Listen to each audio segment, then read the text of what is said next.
Bien, entremos de lleno en esto. Vamos a analizar los documentos y fuentes directas sobre los dramáticos últimos días de la Segunda Guerra Mundial.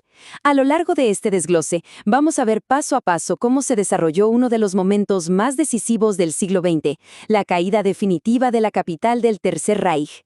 1945. Un año que por sí solo ya se siente pesado en los libros de historia. Para este momento exacto, la Segunda Guerra Mundial estaba llegando a su ineludible final. Hablamos de años de un conflicto brutal, de bombardeos constantes que literalmente oscurecían los cielos y, trágicamente, de millones de vidas perdidas. La realidad en este punto era innegable y estaba a la vista de todos. Alemania se estaba tambaleando, literalmente al borde del colapso total. Sección 1. Al borde del colapso. Y es que todos los frentes de la guerra estaban a punto de chocar en un solo lugar. Imaginen esto por un segundo. 2 millones. Para principios de 1945, y después de haber perdido muchísimo terreno, Alemania tenía frente a sí una fuerza aterradora avanzando desde el este.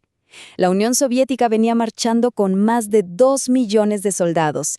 Y claro, no venían solos a pie, traían consigo miles de tanques y artillería pesada. Ante una maquinaria bélica de ese tamaño, el avance se veía a todas luces imparable. Pasamos a la sección 2, Berlín en ruinas. Y aquí es donde la situación interna de la ciudad se vuelve completamente desesperante. Mientras esa gigantesca fuerza soviética se acercaba sin frenos, la capital alemana vivía su propia pesadilla interna. Había una escasez crítica, no había comida, el combustible era prácticamente inexistente, y la gente vivía entre edificios destrozados por los bombardeos aliados. Y esto ilustra de manera brillante, aunque sumamente trágica, el colapso del que estamos hablando. Por un lado, tenemos esta arrolladora fuerza militar soviética, y por el otro, una defensa tan desesperada por proteger una ciudad ya en ruinas que en las últimas semanas del régimen se llegó al extremo de obligar a combatir a quienes no debían estar ahí. Estamos hablando de adolescentes y ancianos tomando las armas en las calles para intentar frenar lo inevitable. Sección 3. La última gran batalla, la fecha que marca el inicio oficial del fin en el continente europeo. Toda esta asimetría insostenible nos lleva directamente al 16 de abril de 1945. Al revisar los documentos históricos hay una cita que resalta muchísimo y dice: miles de explosiones iluminaron el cielo. Es una imagen súper visual, ¿no creen? Para abrirse paso hacia la ciudad, la artillería soviética desató uno de los bombardeos más intensos y devastadores de toda la guerra. Fue exactamente bajo esa lluvia infernal de fuego constante que el Ejército Rojo comenzó su implacable avance hacia el centro neurálgico. Pero una vez adentro de la ciudad, el panorama cambió por completo. El combate se volvió claustrofóbico, sucio y absolutamente brutal.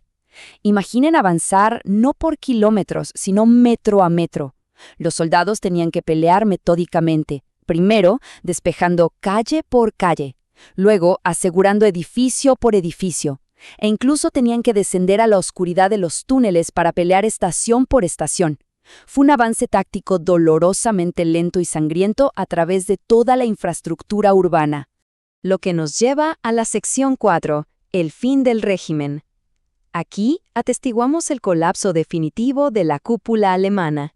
Es aquí donde las fuentes nos muestran un contraste que parece sacado de una película. En la superficie, la realidad era cruda e innegable. Berlín colapsando, un caos total, la derrota a la vuelta de la esquina y las tropas soviéticas tomando control de cada rincón. Pero bajo tierra, la historia era otra. En el búnker subterráneo, Hitler y su círculo cercano estaban escondidos. Y allí, en una desconexión total y absoluta con el mundo exterior que se caía a pedazos, se seguían emitiendo órdenes para movimientos militares que, a esas alturas, eran logística y físicamente imposibles de ejecutar. Una negación total de la realidad. Avancemos a la línea de tiempo y veamos cómo se desarrolla esto hacia su ineludible desenlace. A comienzos de año, Alemania ya registraba pérdidas territoriales masivas. Saltamos al 16 de abril, con el comienzo oficial del asedio a la capital, y luego, el punto de quiebre definitivo, 30 de abril. Hitler muere dentro de su búnker, exactamente en el momento en que el ejército soviético lograba consolidar el control sobre Berlín. Y solo unos días después de este suceso clave, el país se rinde de manera oficial. La guerra en Europa había terminado.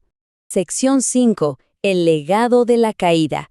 Vamos a analizar qué quedó después de la tormenta.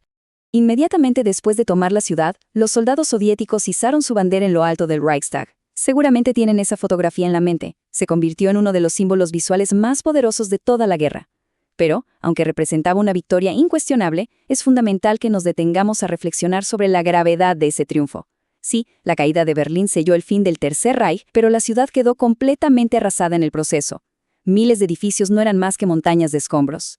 Y lo más desgarrador de todo, millones de civiles con sus vidas destrozadas, afectados para siempre por uno de los conflictos más destructivos que haya visto la humanidad. El sufrimiento civil fue sencillamente incalculable.